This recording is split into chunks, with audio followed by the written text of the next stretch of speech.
하나님의 말씀 요한복음 12장 42절로 50절 말씀 보겠습니다. 요한복음 12장 42절로 50절 말씀.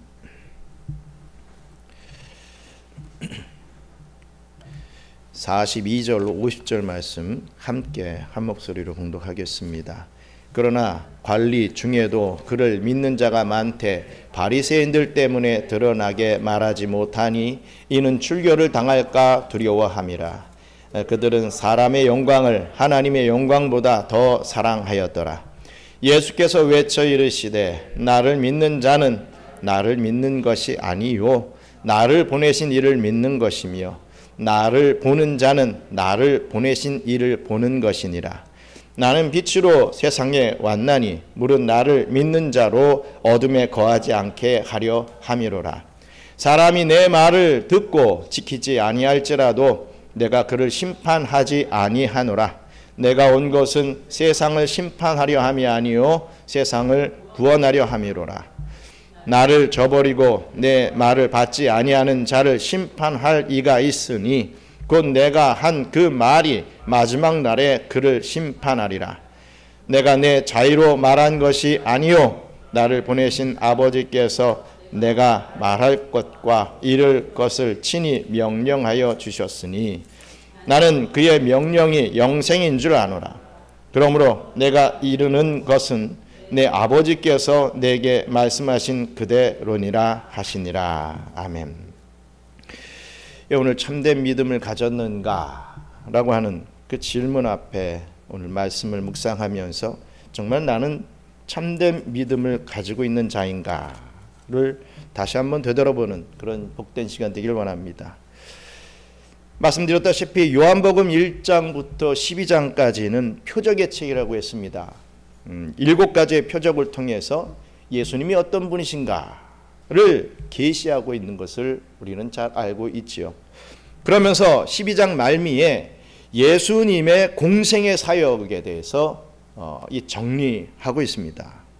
예수님의 이 사역의 결과는 이렇게 영광스러운 표적을 나타내시고 또 위엄 있는 말씀을 전하셨음에도 불구하고 사람들이 예수님을 믿지 아니하였다라는 것이 예수님의 사역의 결과였습니다. 다 믿을 줄 알았는데 그게 아니더라 라고 하는 것이죠. 그러나 이것은 예수님의 능력이 부족해서 그런 것 결코 아니었습니다.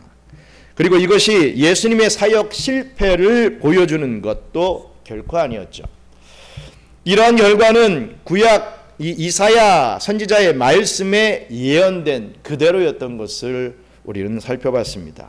그리고 죄에 대한 하나님의 심판으로서 불신 가운데 내버려 두시는 그러한 결과였다라는 것을 깨닫게 됩니다. 그러나 오늘 본문에서는요, 그런 중에도 믿는 사람이 있었다라는 것을 잘 보여주고 있습니다. 우리 요한복음 12장 42절로 43절 말씀 같이 읽겠습니다. 그러나 관리 중에도 그를 믿는 자가 많되 바리새인들 때문에 드러나게 말하지 못하니 이는 출교를 당할까 두려워함이라. 그들은 사람의 영광을 하나님의 영광보다 더 사랑하였더라. 아멘. 보시면 관원 중에 이 관원이라고 하는 이 말은요, 이 지도자를 일컫는 말이죠. 즉 당시 종교적 지도자인 바리새인들이나 정치적 지도자들이었던 산헤들린 공회원들 중에서도 예수님을 믿는 그러한 자들이 있었다라는 것을 밝히고 있습니다. 이런 사람들 중에 우리가 아는 대표적인 사람이 있죠. 바로 니고데모라고 하는 사람입니다. 그러나 이런 사람들은 공개적으로 나 예수님 믿습니다 막 이렇게 신앙을 드러내지 못했습니다. 드러내지 않았다라기보다는 드러내지 못했다라는 표현이 맞을 것입니다. 바리새인들이 도끼를 품고 예수에 대해 살의를 나타내고 어떻게든 막 죽이려고 하는 그런 상황 속에서 예수를 믿는 자는 유대 사회에서 출교하기로 결정을 내리게 됩니다. 그러니 직장과 생활터전과 인간관계로부터 완전히 버려지는 상황이 생길 수 있기 때문에 믿는 자들이 쉽게 자신의 믿음을 드러내지 못했던 것입니다. 오늘날도 마찬가지죠. 직장 다니는 사람들이 대놓고 난 크리스찬입니다 하는 사람들 참 드뭅니다. 뭐 술자리에도 한번 끼어야 되고 믿지 않은 자들과 좀 같이 윈윈하는 이런 부분들도 있어야 된다라고 하는 생각들 때문에, 또 무엇보다도 나 예수 믿습니다 하면 많은 불이익들이 생긴다는 걸 알기 때문에 잘 나타내지 못하고 있지요. 이 당시에도 마찬가지입니다. 이 당시에는 더더구나 출교를 하기로 이 결정을 내렸으니 더더욱 말을 못하지요. 요한복음을 기록한 요한은 이들을 이렇게 평가를 합니다. 그들은 사람의 영광을 하나님의 영광보다 더 사랑하였더라 라고 43절에 분명히 밝히고 있죠. 사람의 영광을 하나님의 영광보다 더 사랑하였다. 자신의 안위를 위해서, 자신의 일상적인 삶을 어떻게든 지켜내기 위해서, 불이익을 당하지 않기 위해서 믿음을 숨겼던 사람들을 향해서 사람의 영광을 하나님의 영광보다 더 사랑한 사람들이다. 하나님의 영광보다 사람의 영광을 더 사랑했던 사람들이었다 라고 이 요한은 이런 박한 평가를 내리고 있습니다. 그런데 이 관원들의 믿음은 이 거짓 믿음이었다라고 할 수 있겠습니까? 아니면 이 관원들의 믿음은 이 연약한 믿음이었다라고 할 수 있을까요? 사실 본문이 명확하게 이것을 가르쳐주고 있지는 않습니다. 요한이 이런 기록을 한 의도는 이런 것이라고 볼 수 있죠. 요한복음의 독자들이 담대히 신앙을 고백함으로써 사람의 영광보다 하나님의 영광을 더 사랑하기를 바라는 마음에서 이러한 글을 적었다는 것이죠.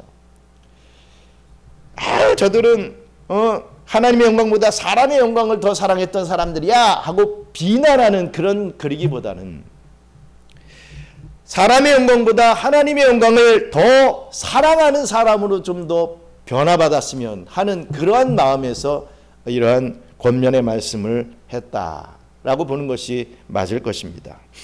그러면서 요한은 예수님이 이런 상황을 말씀하셨던 표적의 책의 결론과 같은 말씀을 기록하고 있습니다. 즉, 이 예수님의 말씀은 요한복음 1장부터 이 12장까지 요약 정리라고 할 수 있죠. 우리는 과연 예수님을 어떻게 믿고 있는가? 나는 과연 예수님을 어떻게 믿고 있는가를 되돌아봐야 된다는 겁니다. 우리는 과연 참된 믿음을 가졌는가? 이것을 살펴보는 것이 오늘 말씀의 핵심입니다. 이러한 내용의 설교는요, 우리가 들을 때에 막 기쁨이 생기는 그런 말씀이 아닙니다. 어떤 복을 받는다, 문제가 해결된다, 네가 건강하게 될 것이다, 이런 내용 아니잖아요. 큰 기쁨, 막 기쁨이 생겨나는 그런 말씀은 아니라는 거죠. 이러한 말씀은 어떻게 보면 우리를 더 심각하게 만듭니다. 가만히 있던 우리의 마음에 심각한 그런 느낌을 주게 만들죠. 비유하자면 마치 이 건강검진과 같은 그런 느낌입니다. 건강검진을 받을 때 막 기쁨을 가지고 받는 분 있습니까? 와, 나 건강검진 받는다. 와, 나 비싼 건강검진 받아. 이러면서 물론 자랑을 할 수 있겠지만 기쁨을 가지고 받는 사람들이 있을까요? 아니, 걱정이 됩니다. 뭐가 걱정됩니까? 뭐라도 나올까 봐 걱정이 되지요. 뭐가 나오면 큰일 아니겠습니까? 그런 걱정이 있고, 또 그 많은 돈을 들여서 건강검진을 받았는데 뭐라도 하나 안 나오면 아유, 돈 버렸다, 이런 또 걱정이 또 있다는 거죠. 아유, 우리 아들이 돈 들여서 해줬는데 아유, 아무 소용 없었네, 이런 상황이 된다는 것입니다. 그러나 우리는 건강 때문이라도 정기적으로 건강검진을 받아야만 합니다. 좋아서 기쁨으로 받는 그런 게 아니라 받아야 되기 때문에, 그래야 이 건강 체크를 하듯이 우리 또한 영적인 체크가 되기 때문에 받아야 된다는 거죠.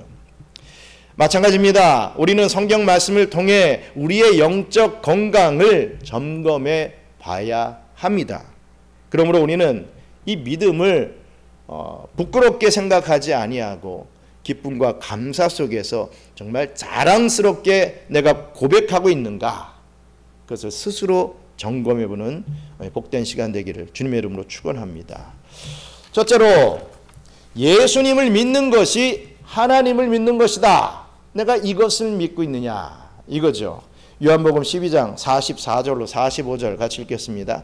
예수께서 외쳐 이르시되 나를 믿는 자는 나를 믿는 것이 아니요 나를 보내신 이를 믿는 것이며 나를 보내는 자는 나를 보내신 이를 보는 것이니라. 아멘. 여기서 외쳐 이르시되라고 했습니다. 이것에 해당하는 헬라어는 크라쪼라고 하죠. 크라쪼. 이것은 공적 선언을 할 때 쓰이는 단어입니다. 그냥 개인적으로 내가 말할 건데 이런 게 아니라 공적으로 선포하는 그런 내용이죠.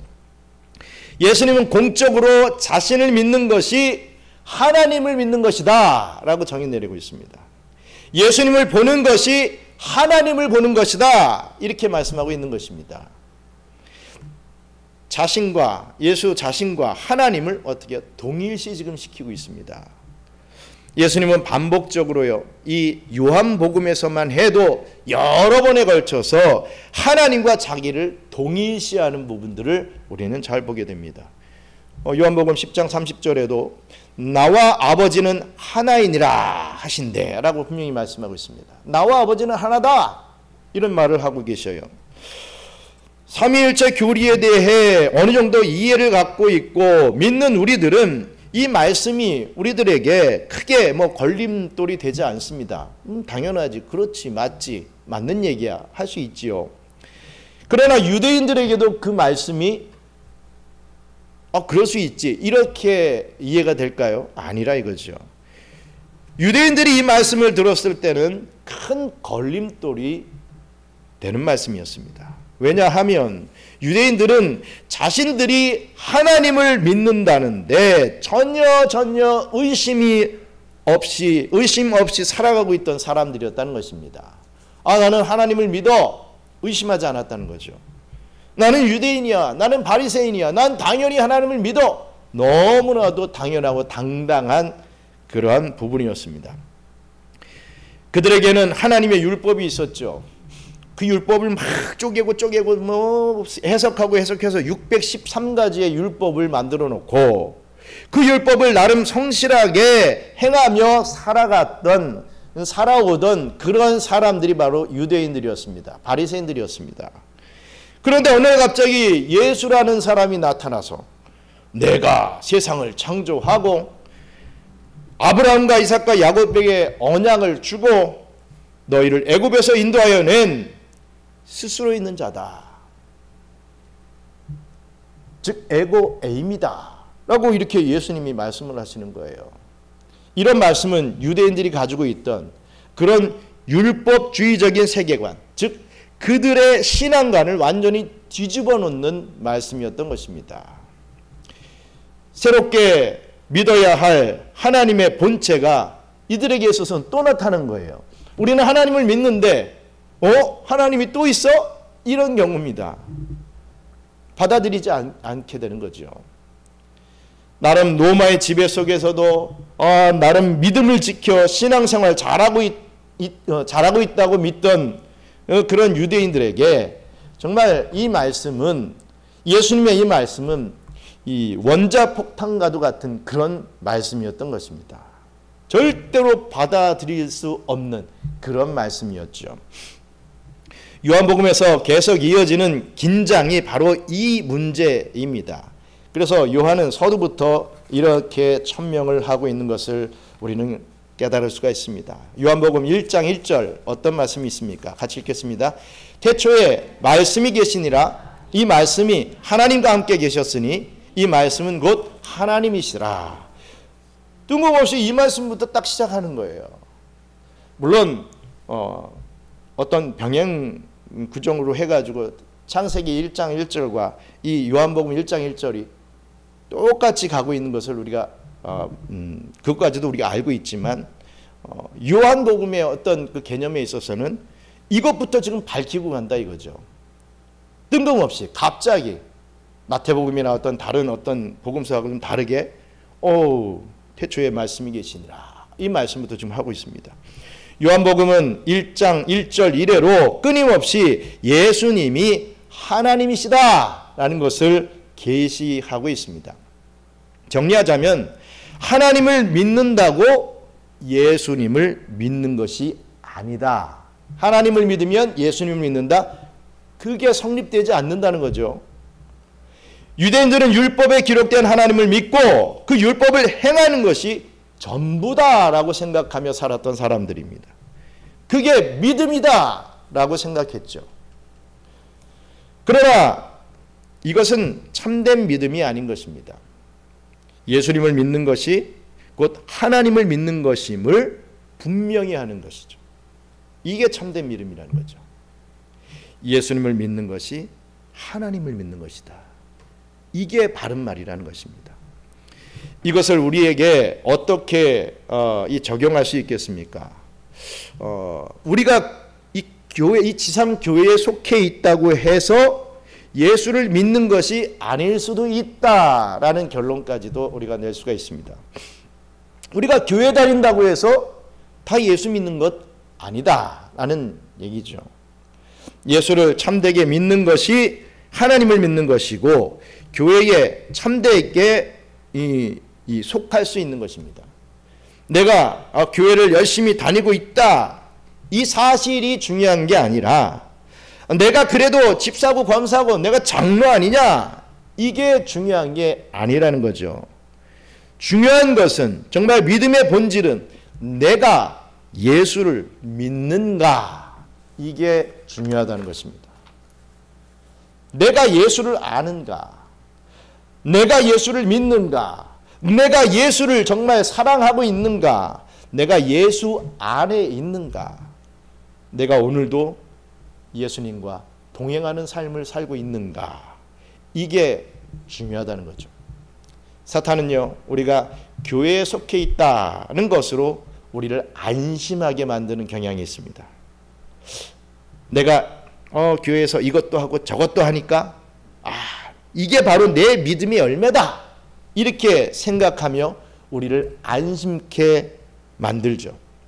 마치 유대인들이요 자신의 피가 유대인의 피가 이 자신에게 이렇게 흐르고 있고 자신들이 늘 읽는 것이 율법이므로 스스로를 하나님의 백성이다 라고 착각하며 안심했던 것과 같은 의미의 말입니다. 여러분 기억하시기 바랍니다. 그리스도를 믿는 것이 하나님을 믿는 것입니다. 기억해야 됩니다. 그리스도를 믿는 것이 이 유형교회뿐만 아니라 무형교회에 속하는 복된 일이라는 것을 우리는 잊지 말아야 됩니다. 저와 여러분들 모두는 이 경양선교교회에 속해 있습니다. 물론 우리 사역자분들은 또 개교회들이 또 있으시죠. 그 교회도 마찬가지입니다. 어찌됐든 이 경양선교교회 또 여러분들이 섬기고 있는 이 지상교회는 완전한 교회가 아닙니다. 완전한 교회로 어떻게든 만들어 가려고 우리가 힘쓰고 애쓰지만 완전한 교회일 수가 없죠. 유형교회는 불안정한 교회입니다. 그러나 무형교회가 있습니다. 이 교회는 예수를 믿는 자만이 속할 수 있지요. 저 천국에서의 우리 주님께서 허락해 주시는 우리 그 교회를 향하여 나가는 그런 인생들이 되어야 될 것입니다.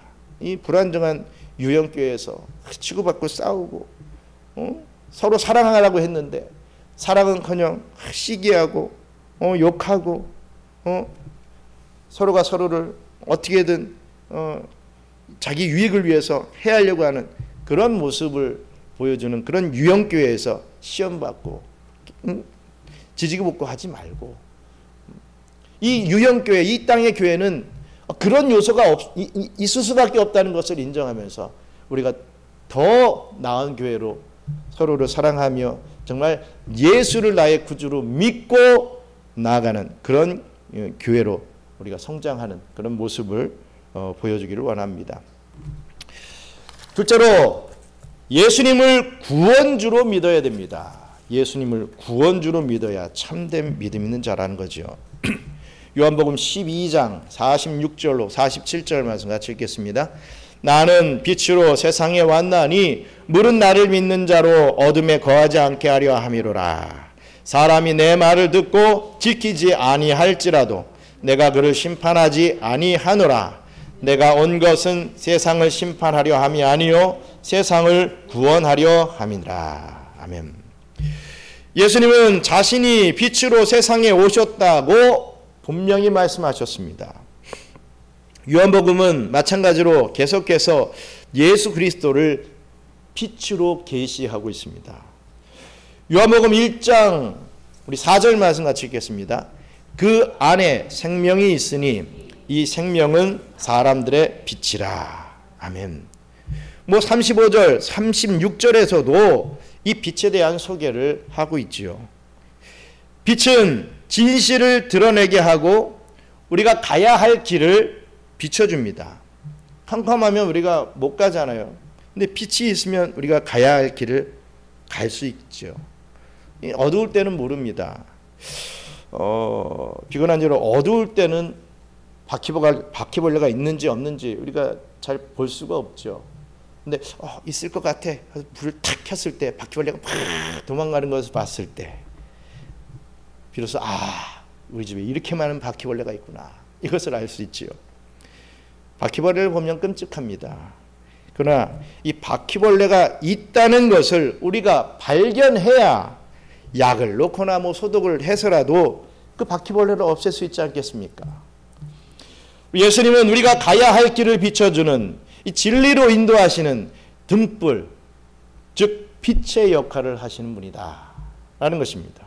그래서 어둠 속에 방황하던 이 길을 찾지 못하던 사람들을 빛으로 인도하십니다.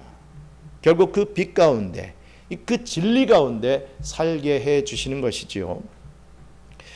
베드로 사도는 이러한 예수님의 사역을 이렇게 설명하고 있습니다. 베드로전서 2장 9절 우리 후반부 같이 읽겠습니다. 이는 너희를 어두운 데서 불러내어 그의 기이한 빛에 들어가게 하신 이의 아름다운 덕을 선포하게 하려 하심이라. 아멘. 따라서 예수님은 우리를 다시 어두움에 거하지 않게 하십니다. 그래서 빛 가운데 거하는 자는 그 예수님의 아름다운 덕을 나타내는 것이죠. 예수님의 아름다운 덕을 우리의 입술로, 우리의 삶으로 선포하도록 이끄시는 것입니다. 요즘 오늘 새벽에도 좀 말씀을 드렸지만 전도가 안 되는 시대를 살아갑니다. 어떤 목사님 그러시더라고요. 준다 그럴 때는 막 사람들 몰려가지고 바글바글하고 아이들 막 그때는 사역한 사람들이 다 그렇습니다. 정말 세상을 다 가진 것 같고 이야 정말 하나님이 이렇게 은혜를 베푸시는구나, 축복을 주시는구나 이런 생각을 하게 된다 이겁니다. 근데 뭐가 좀 먹을 건덕지가 없으면 바퀴벌레가 딱 비치면 팍 사라지는 것 같이 다 사라져버리는 거예요. 그건 막 허망하지요. 어떻게 모았던 아이들인데 내가 얼마나 이렇게 열심히 해서 전도를 했는데 이런 마음이 들 수밖에 없습니다. 그래서 이렇게 사역을 계속해야 되나? 내가 이렇게 사역하는 게 맞나? 이런 딜레마에 빠질 정도로 많은 힘든 그런 우울한 마음이 들 때가 참 많습니다. 다시 말해서 어쨌든 전도가 힘든 그런 세상을 저와 여러분 살고 있습니다. 정말 우리가 사역자들님들 계시지만 정말 전도한다고 나가서 우리 말을 귀다듬어 기울여 주는 귀담아 듣는 그런 사람들이 과연 몇이나 되겠습니까? 참 쉽지 않습니다. 뭐라도 줘야 듣는 척이라도 하지요. 오늘 새벽에 요한복음의 말씀에서 그럽니다. 서로 사랑하라. 그렇죠? 우리가 예수님이 우리를 사랑해 주셨던 그 사랑을 가지고 우리가 서로 사랑하는 모습을 보여주는 것. 그러면 어떻게 된다? 너희가 하나님의 자녀라는 것, 하나님의 백성들이라는 것을 다른 사람도 다 알게 된다. 응? 말로만 하는 게 아니라 우리들의 삶 속에서 그게 증거되어야 된다. 우리의 입술로, 또 입술만이 아니라 우리의 삶으로 그런 부분들을 보여줄 때 비로소 우리에게 관심을 가지고 저런 사람들이 이 출석하고 있는 신앙생활하고 있는 교회란 과연 어떤 곳인가 궁금하게 되고 또 나올 마음이 생겨나게 된다는 것입니다. 어찌됐든 말입니다. 그러한 모습을 우리는 예수님의 그 아름다운 덕을 나타내는 그러한 모습들을 보여줘야 된다는 것을 우리는 알아야 됩니다. 어쨌든 그렇기 때문에 빛 가운데 있는 사람은 다시 어두움 가운데 가지 않습니다. 빛으로 나온 사람들은 어두움 가운데 가지 않는다. 예수님은 우리의 삶을 그렇게 빛된 삶으로 만들어 가시고 그렇게 우리의 삶을 인도해 가시는 것입니다. 그래서 보시면 요한복음은 믿음과 이 순종이라고 하는 것을 동일시합니다. 믿음과 순종, 믿음 이꼬로 순종이다. 이렇게 말씀을 해주고 있죠. 요한복음 3장 36절 같이 읽겠습니다. 아들을 믿는 자에게는 영생이 있고 아들에게 순종하지 아니하는 자는 영생을 보지 못하고 도리어 하나님의 진노가 그 위에 머물러 있느니라. 아멘. 따라서 예수님을 믿는다라는 것이 무엇을 의미합니까? 예수님의 말씀에 순종하는 삶을 사는 것을 의미합니다. 나 예수님 믿어. 이 끝이 아니라 예수님의 말씀에 순종하는 삶이 같이 동반돼야 된다는 것입니다. 이전에는 어둠 속에서 이 사탄 마귀를 따르며 자기가 살고 싶은 대로 살았던 그런 사람들이 예수를 믿고 나서는 예수의 말씀을 따르며 그 말씀에 순종하며 살게 된다라는 것이죠. 물론 우리가 100% 어떻게 순종을 하겠습니까? 순종하지 못할 때 너무 많죠. 하지만 내가 순종하지 못했어. 이런 생각이 생기고 회개하는 그런 모양새로도 나가면서 어떻게든 순종하려고 하는 그런 모습이 보여지게 된다라고 하는 것이죠. 그렇게 우리의 삶을 순종으로 이끄셔서 결국 어떻게 하신다라고 우리 주님께서 말씀하십니까? 우리를 심판하지 아니하시고 구원해 주신다라고 말씀해 주십니다. 요한복음 12장 47절 같이 읽겠습니다. 사람이 내 말을 듣고 지키지 아니할지라도 내가 그를 심판하지 아니하노라. 내가 온 것은 세상을 심판하려 함이 아니요 세상을 구원하려 함이로라. 아멘. 그런데 여러분 오해하지 마십시오. 이것은 예수님께서 결코 심판하지 않으신다는 그런 말씀이 아닙니다. 이 말씀은 예수님의 초림 사역 동안에 세상을 향한 궁극적인 심판이 있지 않을 것이라고 하는 그런 의미의 말씀이죠. 예수님의 초림이 세상을 심판하기 위한 것이 아니라 세상을 구원하기 위함이라는 것을 강조하기 위해서 이런 말씀을 하신 것입니다. 우리 요한복음 3장 17절 말씀 읽겠습니다. 하나님이 그 아들을 세상에 보내신 것은 세상을 심판하려 하심이 아니요 그로 말미암아 세상이 구원을 받게 하려 하심이니라. 아멘. 하지만 분명한 것은 우리 이 전에 읽었던 그 말씀대로 예수님의 재림 때는 궁극적으로 우주적인 심판이 반드시 있을 것이라는 사실을 우리가 잊지 말아야 됩니다. 지금이 바로 그때다라고 우리는 짐작할 수 있습니다. 심판의 때구나. 예수님이 진짜 곧 재림하시겠구나. 요즘 들어서 저는 참 신기하고 놀라운 게 왜 이렇게 비행기 사고가 많이 생기는지. 미국에서 어디 세계적으로 계속 비행기 사고가 많이 나고 있습니다. 어저께 뉴스에서는 비행기가 추운 이 공항에 착륙하면서 이렇게 뒤집어졌나 봐요. 뒤집어져 가지고 많은 사람들이 또 부상을 입는 그런 사건도 있더라고요. 하나님께서 무엇을 말씀하시려고 하느냐? 우리 인간은 점점 높아질 수 있다라고 생각할지 몰라도 아니야. 그 옛날 노아의 홍수같이, 그 옛날 바벨탑의 심판같이 계속 하나님께서 너희는 하나님이 아니야. 이제 종말의 때가 있어 하면서 툭툭 치시는 것 아닌가 감히 짐작을 해봅니다. 그래서 우리는 예수님의 그 재림의 때, 심판의 때를 항상 마음속에 두고 우리는 경각심을 가지고 살아야 할 것입니다. 그렇습니다. 이 세상은요, 예수님의 재림의 때까지 심판이 보류되어 있습니다. 긍휼이 풍성하신 하나님 아버지와 그 아들 예수 그리스도께서는 이 복음을 믿음으로 우리가 구원받기를 원하시고 계시는 것이죠.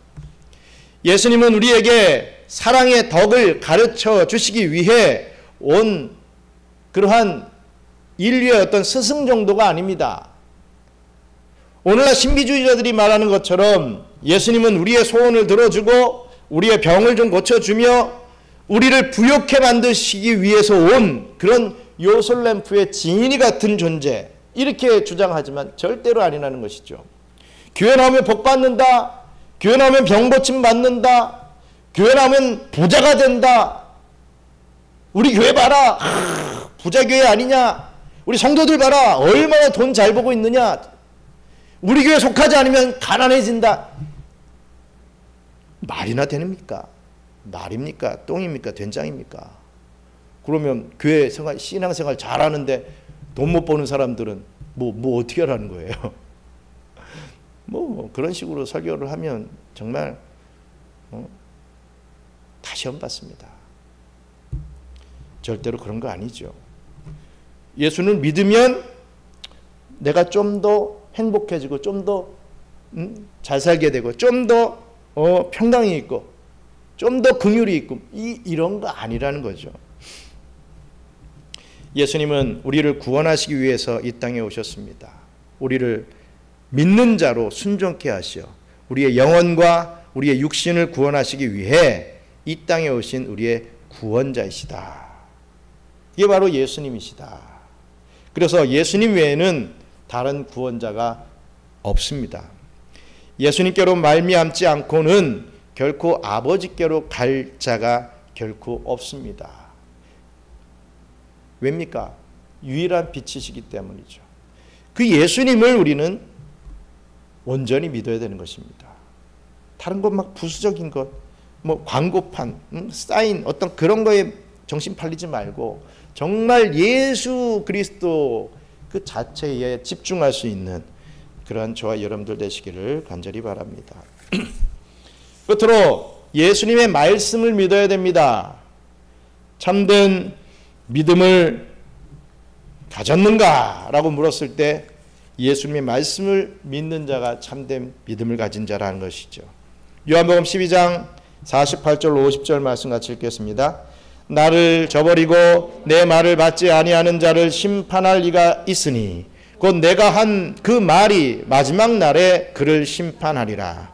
내가 내 자의로 말한 것이 아니요 나를 보내신 아버지께서 내가 말할 것과 이를 것을 친히 명령하여 주셨으니 나는 그의 명령이 영생인 줄 아노라. 그러므로 내가 이르는 것은 내 아버지께서 내게 말씀하신 그대로니라 하시니라. 아멘. 예수님은 당신의 말씀을 받지 않는 자들은 결국 마지막 날에 심판받을 것이다 라고 말씀하셨습니다.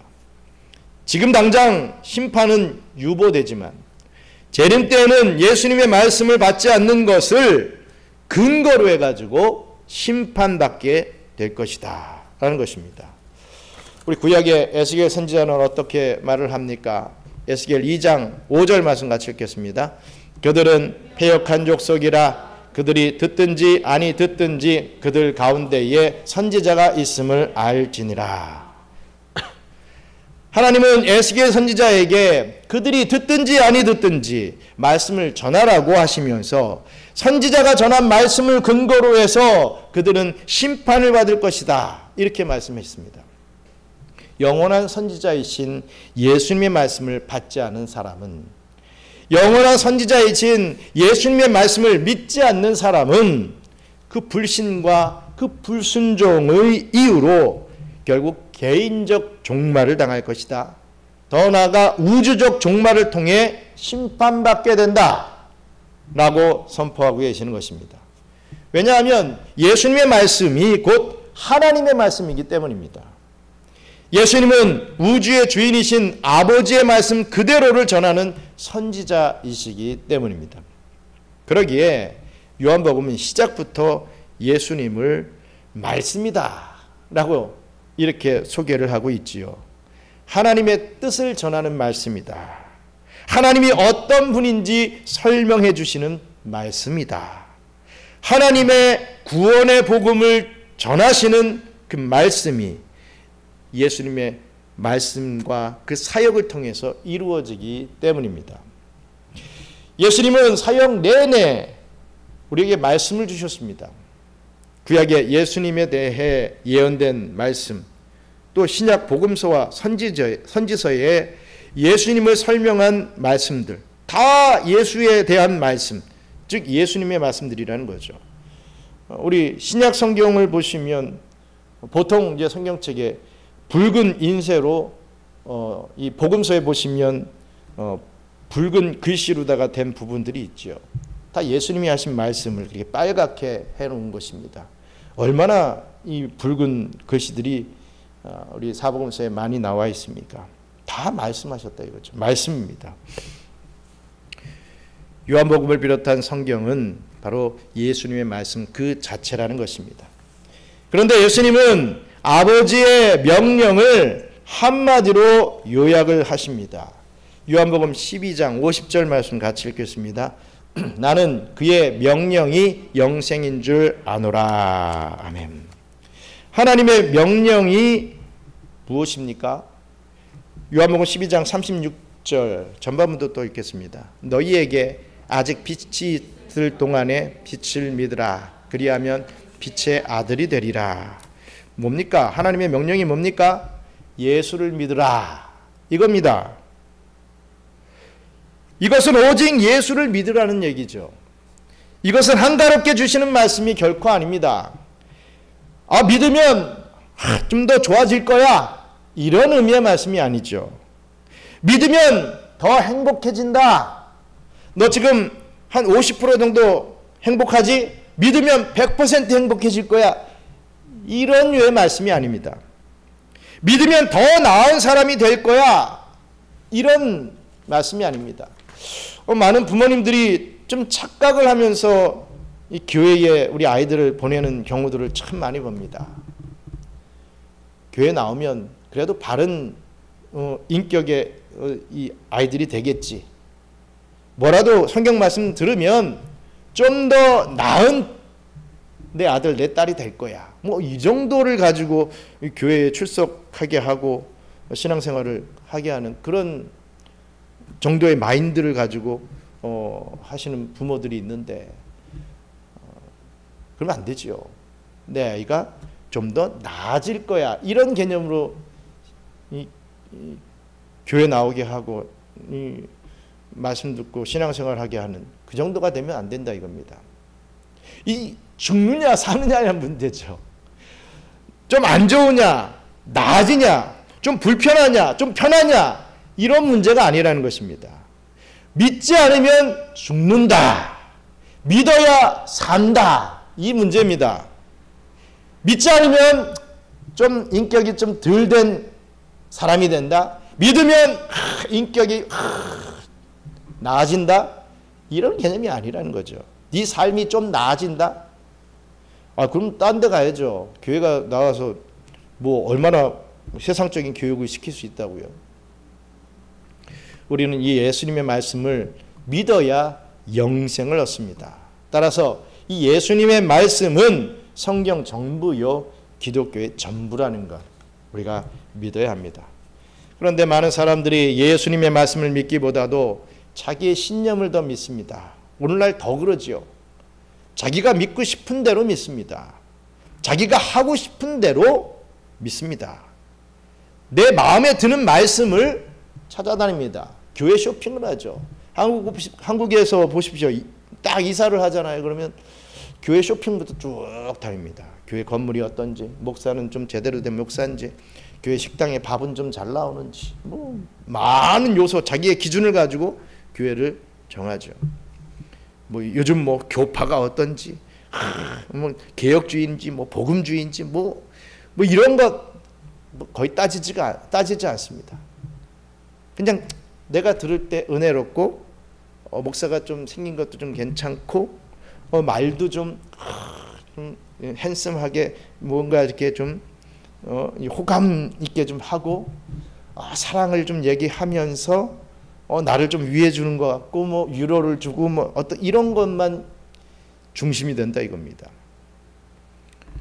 내 마음에 드는 말씀을 찾아다닌다 이겁니다. 내 마음에 들지 않더라도 저게 바른 말씀인가, 성경에 위배되는가 아닌가, 이런 걸 찾을 수 있어야 되는데 그러지 못한다 이거죠. 그럴 바엔 내 귀를 간지럽히는 이단 말씀을 찾아가는 게 맞지요. 그러나 우리가 진정한 예수님의 말씀을 모른다면 우리는 구원을 받을 수가 없습니다. 여러분 잘 생각해 보십시오. 내가 구원의 확신이 있다. 나는 정말 구원받았다. 그런데 구원받았다고 하는 사람이 성경 말씀을 몰라요. 성경 말씀을 모르는데 구원의 확신이 있다? 이건 어폐가 아니겠습니까? 우리가 진정한 예수님의 말씀을 모른다면 우리는 구원받을 수가 없지요. 그러므로 저와 여러분들은 예수님의 말씀 앞으로 더 나오고 더 나올 수 있어야 되는 것입니다. 로마서 10장 17절 말씀 같이 읽겠습니다. 그러므로 믿음은 들음에서 나며 들음은 그리스도의 말씀으로 말미암느니라. 아멘. 믿음은 들음에서 나며 들음은 그리스도의 말씀으로 말미암는다라고 분명히 밝히고 있지 않습니까? 저는 우리 주일학교 친구들, 우리 학생부 친구들 기대를 놓지 않습니다. 많은 분들이 우리 학생부 모임 하는 거 지나가면서 보면서 저렇게 말씀을 안 듣고 딴짓거리를 하느냐, 쟤는 왜 저러냐, 이런 식으로 생각하며 안타까워서 지나가시는 우리 집사님들 제가 알고 있습니다. 저만 막 열을 내고 이게 어떠고 저쩌고 하고 있는 것 같은데, 하고 나면 목이 쉬고 이런 부분도 없지 않아 있는데, 그래도 감사하다 이거죠. 제가 제 학생부 모임할 때 꼭 묻습니다. 오늘 설교에서 기억나는 게 뭐냐? 묻습니다. 그래도 하나라도 단어 하나는 기억하고 있더라고요. 완전히 설교하고 딴 얘기지만 예화에 나온 어떤 그런 거 하나 또 기억하고 있는 그런 친구도 있습니다. 그러면서 요즘은 가능한 구약을 좀 하면서 그 스토리가 왜 이렇게 되는지, 지난주에는 성막의 진설병에 대해서 얘기했죠. 왜 진설병을 그게 놔야 되고 그 성막을 어떻게 만들려고 우리 주님께서 얘기하셨는지, 왜 필요한지, 이런 부분들을 출애굽부터 쭉 연결시키면서 또 설명해 줍니다.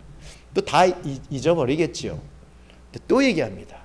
그러면 20%, 30%, 40%씩 점점 남아서 나중에는 어떤 말씀이 들어오면 이 얘기였구나, 이해될 그 임계점, 그 때가 있다는 것을 믿고 계속해서 씨름하고 있습니다. 말씀을 들어야 뭐가 생기죠.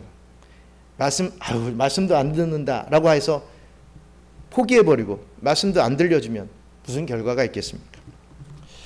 어쨌든 결론적으로 저와 여러분들은 말씀 앞에 더 가까이 나오는 그러한 삶을 살아야 된다. 말씀에 대한 갈급함으로 나오는 그러한 마음가짐이 돼야 된다. 사랑하는 경양선교교회 성도 여러분, 오늘 말씀을 한마디로 정리하자면 시정일관, 예수를 믿으라는 그 메시지입니다. 너무나도 당연하고 너무나도 기본적인 것이지만 사실 이것은 너무나도 어려운 것이다 라고 할 수 있겠습니다. 내가 참 믿음을 가졌는가? 이것을 진지하게 점검해 보는 것은 정말 우리에게 있어서 꼭 필요한 일입니다. 로이드 존슨 목사님의 책에 보면 그런 말이 있더라고요. 나는 구원받을 자격이 없다. 난 지옥 갈 사람이다. 라고 생각할 수 있는 자가 회개한다 이거죠. 나는 죄를 지었어. 하지만 죄보다는 그래도 나. 항상 그렇게 생각하는 사람들은 회개하지 않습니다. 항상 죄보다 난데 회개할 게 뭐가 있습니까? 나는 구원받을 자격이 없는 자다라는 것을 정말 깨닫는 자가 비로소 회개할 수 있다는 것입니다. 어찌됐든 우리가 진지하게 우리의 자신, 내가 참 믿음을 가졌는가 이렇게 점검해 보는 것은 괴로운 일입니다. 때로는 이런 점검이 우리를 근심하게 하고 낙심하기도 합니다. 스펄전 목사님은 말씀을 들으면서 자기 영혼에 대해 근심하고 걱정하는 사람은 오히려 더 안전한 사람이다 라고 말했습니다. 왜냐하면 자신의 영혼에 대해 걱정한다라고 하는 것은 그가 하나님의 나라에 더 가까우며 여전히 하나님께서 그에게 역사하고 계시다는 것을 그가 거부하지 않고 있다는 이야기입니다. 성경도 이렇게 말씀을 하죠. 우리 고린도후서 7장 10절 끝을 읽겠습니다. 하나님의 뜻대로 하는 근심은 후회할 것이 없는 구원에 이르게 하는 회개를 이루는 것이요 세상 근심은 사망을 이루는 것이니라. 오늘 여러분들의 믿음에 대해 진지하게 생각해 보시기 바랍니다. 나는 참된 믿음을 가지고 있는가? 나는 예수를 정말 믿고 있는가? 내 믿음은 혹시 가짜는 아닌가? 솔직하고 집요하게 우리는 생각해 볼 수 있어야 됩니다. 그리고 예수를 붙들어야 됩니다. 예수를 믿어야 됩니다. 이제 그렇습니다. 믿음은 우리의 힘과 능력으로 얻을 수 있는 것이 절대로 아닙니다. 선물이죠. 그러나 동시에 우리가 믿어야 하는 것입니다. 믿음은 하나님의 선물입니다. 하지만 동시에 우리가 믿어야 된다는 것입니다. 우리의 노력과 열심도 있어야 된다는 거죠. 영국의 경건한 성공의 주교였던 존 라인이라는 분은 이렇게 말합니다. 인간의 무능은 필요한 능력이 결여한 데 있지 않고 자기의 능력을 고집스럽게 오용하는 데 있다. 죽은 자는 그리스도를 영접할 수도 없고 저버릴 수도 없다. 그러나 그는 믿어야만 한다. 우리의 힘으로는 하나님을 믿을 수 없다는 말씀이죠. 그러나 동시에 우리는 믿어야 된다라고 가르쳐주고 있는 말씀입니다. 우리의 마음 자세는 믿음은 하나님께서 주셔야만 하는 것이라고 가만히 이 떨어지기만을 기다리는 그런 모양새가 되면 안 됩니다. 우리는 우리의 모양새는 믿음을 구하는 어떻게든 믿어야 되는데 잘 믿어야 되는데 그러한 마음 자세가 기본적으로 있어야 된다라고 하는 것 다시 한번 깨닫고 오늘 하루도 또 앞으로도 나는 참된 믿음을 가지고 있는가를 생각하시고 또 그것에 합당한 믿음의 삶을 살아드리는 저와 여러분들 되시기를 주님의 이름으로 축원합니다. 잠시 기도하겠습니다. 감사합니다. 하나님, 저희들 정말 참된 믿음이 있는가를 다시 한번 되돌아보게 하신 것 감사합니다. 나는 교회 목사인데, 나는 집사인데, 난 권사하고 장로인데, 난 교회를 다니는데, 나 열심히 다녔는데, 나 오래오래 다녔는데, 나 주일 성수 잘하는데 참된 믿음 있는 거 아니야? 성경 지식이 많은데 참된 믿음 있는 자 아니야? 이렇게만 생각할 것이 아니라 정말 내가 예수를 믿고 있는가, 그런 믿음이 있는가 되돌아볼 수 있게 도와주시고 혹이라도 다른 부수적인 가지를 붙잡고 씨름하고 있는 우리들의 모습은 아닌지 정말 중심 되신 예수님의 그 말씀을 붙잡고 있어야 될 터인데 그러지 못하고 있지는 않은지를 다시 한번 되돌아보면서 우리가 정말 참된 믿음 있는 자로 자꾸만 성장할 수 있도록 은혜를 베풀어 주시옵소서. 우리 경영의 성도들 말씀을 듣기 위해 주의 전에 주님 앞으로 나올 수 있는 그런 은혜를 더하여 주시옵소서.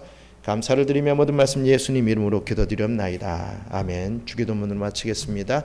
하늘에 계신 우리 아버지여, 이름이 거룩히 여김을 받으시오며 나라가 임하시오며 뜻이 하늘에서 이룬 것 같이 땅에서도 이루어지이다. 오늘 우리에게 일용할 양식을 주시옵고 우리가 우리에게 죄 지은 자를 사하여 준 것 같이 우리 죄를 사하여 주시옵고 우리를 시험에 들게 하지 마시옵고 다만 악에서 구하옵소서. 나라와 권세와 영광이 아버지께 영원히 있사옵나이다. 아멘.